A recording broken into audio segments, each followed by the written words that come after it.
May lihim pala si VNC, na hindi natin alam. Kalingap Rab nagulat na lang. Yan malalaman natin yan mamaya.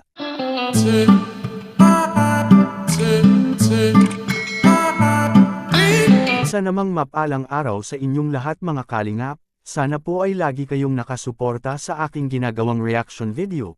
At kung nagustuhan po natin ang ganitong kwento, huwag po nating kalimutang mag-subscribe sa maliit na channel na ito, at paunawa ating tapusin ang kabuohang nilalaman nito. Siyempre huwag din nating kalimutang suportahan ang ama ng kalingap na si Val Santos Matubang at Kalingap Rab.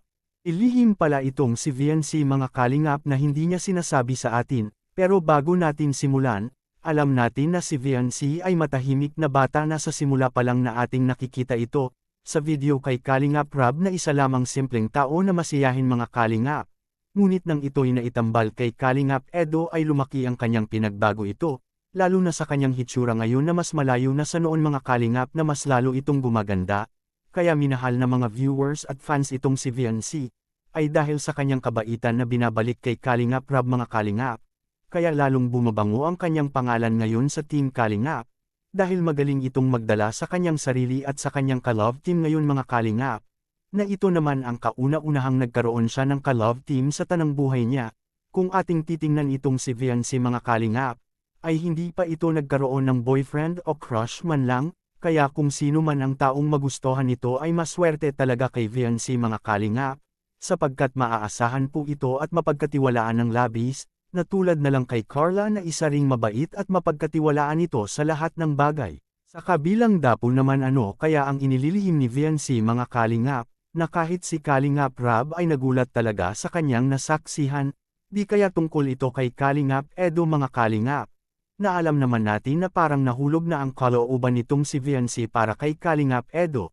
Sino naman kasi ang hindi magkakagusto kay Kalingap Edo, na napakabait ito at maalahanin din pagdating sa ganyan, at napaka-protective ito lalo na kung si VNC na ang pag-uusapan, ay lagi itong nasa tabi itong si Edo mga kalingap na nakabantay lamang kay VNC. Kaya marami na rin ang humahanga ngayon sa EDC mga kalingap. Dahil sobrang nakakakilig din ang kanilang karisma na pinadama sa atin, kaya marami ang nag-sponsor nito sa EDC dahil namamangha sila sa dalawa at kay VNC, na may kilig itong dala sa mga manunood, kaya nang nasa Palawan sila ay grabe talaga ang naganap mga kalingap, na lahat talaga tayo ay dyan ulat nito na pati rin si Kalingap Rab ay di rin makapaniwala, sa kanyang lihim na matagal na niyang tinatago mga kalingap. Dahil dama talaga kay Kalingap Rab at sa ibang kasama na itong EDC mga kalingap ay parang may nabubuo na rin na pagmamahal, sapagkat over na talaga ang kanilang mga kilig moment na pinapakita sa atin at sa manunood nito.